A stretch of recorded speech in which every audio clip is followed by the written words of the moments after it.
moom am na ko ou bien Sénégal am na ko mais gis nañ kenn ci opposition bi à savoir Abdou Mbow daal di réagir di wax ne sorti président bi moom déception la ci am parce que doon na xaar président wax fan lañ ñoom seen régime bi fan lañ jëmee Sénégal wala wax ci projet bi nga xam ne boobu ba tey ñu ngi koy wërte gisuñu ko et que bu fekkee ne jàpp na ne Ousmane Sonko daka ne na xool fauteuilam bi mu toog moom na démissionné moom Abdou Mbow lii la wax alors relation Sonko ak Bassirou Diomaye ak li nga xam ne wax na ko ci Ousmane Sonko que ni na xool chaise bi.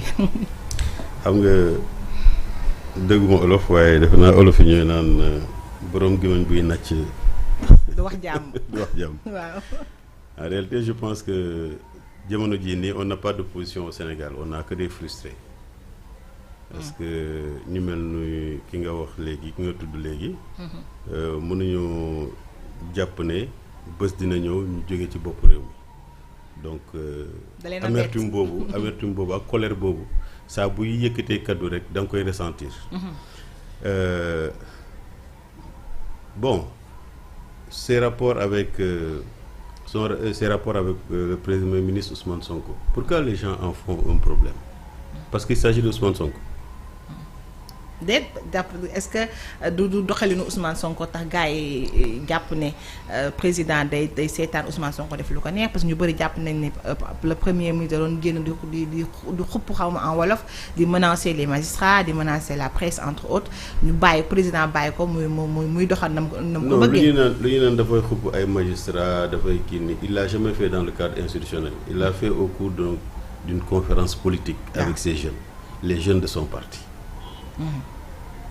Il l'aurait fait en tant que Premier ministre mu def ko au niveau de la primature c'est institutionnel.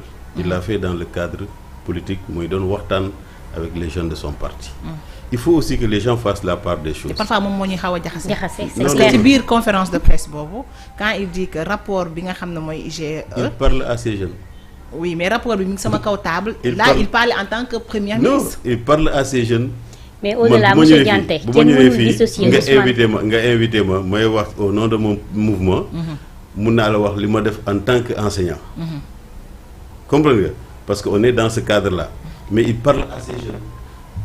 Quand il dit que le rapport du PRODAC est sur sa table. Il a une obligation dafa yor devoir. Expliquer à ces jeunes pourquoi finalement il n'est pas présent il n'est pas candidat à la présidentielle. Parce que tous les Sénégalais. Mais quand il dit que may xëcc nopp yenn ministre là c'était en tant que Premier ministre. Oui mais c'est-à-dire dafa ne buñ ko santé liggéey. moom dafay xëcc nopp ministre mi bon je veux dire. je reviens un peu ci li nga wax. waaw tous les Sénégalais même ñu naruloon voter Ousmane Sonko. s'attendaient à ce qu'il soit candidat. oui lan moo gàllankoor candidature am bi. l'affaire en dernier ressort li conseil constitutionnel wax mooy dañ ko condamné. dans le dossier du PRODAC ñenn ñi ne moo yàq candidature am bon il a un devoir d'expliquer que liñ doon nëbb noonu bu ñu tere ma nekk candidat tey yàlla rek ay buur parce que rapport boobu tey ji mooy sama kaw table bon ce n'est pas pour du Premier ministre. Oui, mais il est Premier ministre. Ouais. Quand il venait là-bas aussi, s'adresser à ces jeunes, il est venu en tant que Premier ministre, mais en tant que président également du parti. Il avait une obligation de mais est-ce que doxalinam yow nga xam ne jege ngeen ko est-ce que doxalinam ça vous parle parce que gis nañ Ousmane Sonko mu mel dafa nekk koo xam ne dafa am problème jóge ci summi mbubbu opposant bi pour nekk mbubbu ki nga xam ne dafa nekk au pouvoir parce que wax ji bëri na maan la koy wax sànq xupp bi bëri na en tant que koo xam ne dafa war a poser des actions est-ce que doxalinam ça vous parle. Il est en train de poser des actes importants. Il est en train je ne vois pas dans sa démarche lu nuróowul poste Premier ministre. Je vois pas. D'accord. Parce que bu Ousmane Sonko jógee. ne dafay dem Colobane wax ak tablier yi ak marchand ambulant yi. nee na président de la République moo ko yónni. Ouais.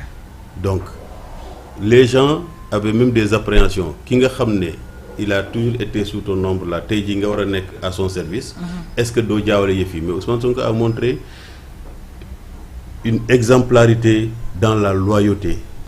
Par rapport à son ki muy tuddee sama kilifa. Parce que quand il parle de l'État il dit sama kilifa. Donc il considère qu'aujourd'hui c'est président Bassirou Diomaye Faye moom mooy président de la République. moom il est premier ministre donc il est sous la responsabilité et la tutelle de Bassirou Diomaye. Donc à partir de ce moment-là c'est pourquoi je dis ce qui gêne. c'est parce qu'il s'agit de Ousmane Sonko. sa personne. Il s'agit de Ousmane Sonko. Mais Senghor Abdou Diouf c'était un tandem. C'était un très bon tandem. Senghor avait le temps de s'occuper d'écrire des livres, Liberté 1, Liberté 2, etc. Parce qu'il avait un premier ministre qui faisait le travail. Abdou Diouf, Habib Thiam, c'était un tandem. Macky Sall, Boun Abdallah, c'était un tandem. Pourquoi aujourd'hui ce tandem-là doit poser problème? Parce qu'il s'agit d'Ousmane Sonko. Il faut que les gens arrêtent. Donc, la personne de Ousmane Sonko, c'est ce qui dérange. C'est-à-dire que la personne d'Ousmane Sonko a toujours dérangé, ça continue de déranger et ça va continuer à déranger. Mais il reste Ousmane Sonko. Parce que quand même, Ousmane, il a sa personnalité. N'est-ce pas? C'est une forte personnalité, c'est une forte tête. Donc, les gens disent, oui, il lui fait ombrage. Il n'a jamais cherché à faire ombrage à Bassirou Diomaye. N'est-ce pas?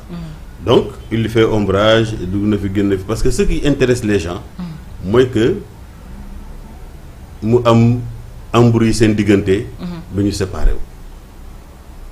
Parce que nous avons ce qui permet au président Bassirou Diomaye Faye de tenir les rênes du pouvoir, c'est parce que Ousmane Sonko est là. Nous avons Bassirou, c'est un incapable. Donc, si Ousmane Sonko est là, nous avons ses lacunes. Mais c'est mal connaître l'homme. Et je crois que sa prestation du samedi, ça rassure les plus sceptiques que c'est l'homme qu'il faut à la place qu'il faut. D'accord. Parce que je me demande toujours. Donc, japonais, comme j'ai toujours considéré, pour terminer, j'ai toujours considéré que Yalla du Djoum. Yalla du Djoum. Yalla d'abord japonais. 2024, président Boumelni Bassirou Diomaye Faye, le Sénégal soxla. Légui nak nit ñi mën nañ am seeni pexé et tout ça là, mais benn pexé mënul antu te Yalla andu ci. Bo gissé la candidature de Ousmane Sonko ñu galankor ko, Yalla mo ci and. N'est-ce pas? Donc aujourd'hui, je considère que c'est ce président-là que nous méritons, ce président bi lañu Yalla tanal, et je crois que il a fixé le cap et bu sobé Yalla. D'accord. dañ koy ñaanal rek. gudd fan ak wér Yalla wéral cëram. bàyyi ko ak sagom. Donc yow vous n'êtes pas d'accord avec ceux qui disent que Ousmane Sonko dafa mel ni il a des super pouvoirs.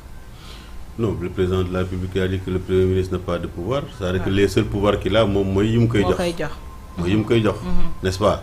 Donc il n'a pas de super pouvoir. Peut-être que si on va vers des réformes constitutionnelles, le président am ay pouvoir yoo xam ne daf koy transférer au niveau de la primature. Dans ce cas-là, que le premier ministre s'appelle Ousmane Sonko ou un autre, évidemment, il va avoir des pouvoirs. D'accord.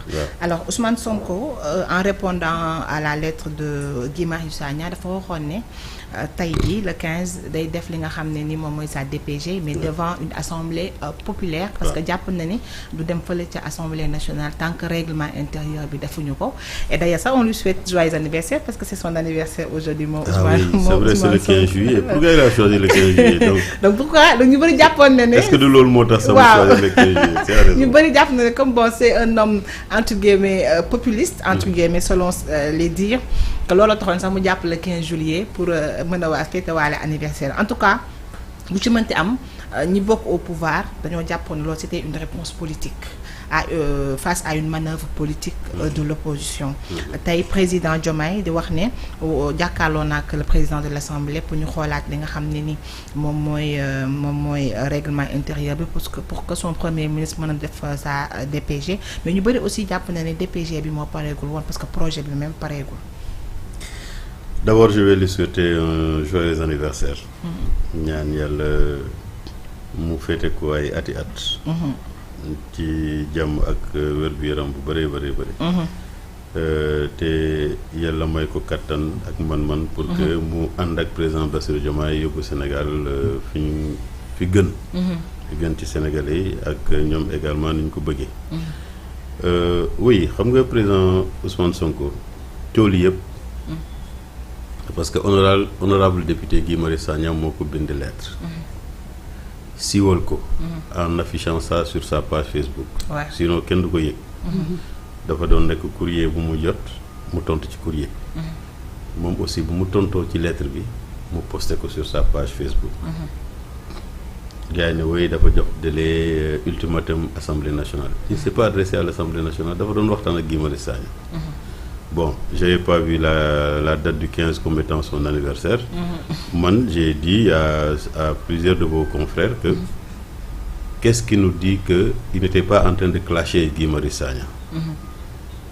Mais il a dit clairement que sa DPG est prête. Jusqu'à preuve du contraire, moi je fais confiance à Ousmane Sonko. Quand il dit que sa DPG est prête, ça veut dire que la DPG est prête. Vous devez venir, d'ailleurs, si vous avez d'ici telle date, dinaa def sama DPG, je vais faire un jury populaire. Je considère qu'il veut que au moins à partir de cette date-là qu'on passe à autre chose que kenn dootul wax affaire DPG. Donc sa DPG est prête. te Ousmane Sonko kenn mënul laaj Ousmane Sonko DPG ci koo xam ne mais le projet dont on parle là il l'a défendu en 2019 en tant que candidat. projet bi tamit ñoom boo fàttalikoo génnoon ne pareeguñu. parce que yàggu ñoo génne kaso. ah non. ah non non non il a dit que dañuy dem vers le programme du gouvernement. Oui. N'est-ce pas? yoo xam ne ci référentiel projet bi la war a nekk. référentiel projet bi la. donc le projet existe bel et bien parce que projet bi du dara lu dul vision. ak fi ñu bëgg a yóbbu Sénégal. léegi nag ils sont en train de faire l'état des lieux. mais boo defee état des lieux ci ngay xam ne nan ngay prioriser les actions. du gouvernement am benn tableau de bord boo xam ne da nga koy surveiller xam échéance yi xam ndax yow bu ñu eggee ci échéance bi dina fekk man mu pare action bi wala pare wu ma action bi et cetera donc c'est ça un peu qu'il veut dire. Quand Macky Sall est arrivé au pouvoir il avait parlé aux gens de Yoonu Yokkute. Après Yoonu Yokkute l'a appliqué. non. PSE bi. mais même le PSE yéen PSE bi sax moom ngeen di appliqué ba léegi. oui mais c'est-à-dire que oui on est en train d'abord de faire l'état des lieux on n'est pas en train d'appliquer le PSE. non je veux dire fii ak premier trimestre bi moom ngeen waxoon. oui oui mais c'est-à-dire on fait l'état des lieux. on prend des mesures xam nga la gouvernance du président Bassirou Diomaye dama ko gis ci 3 moments. ayca.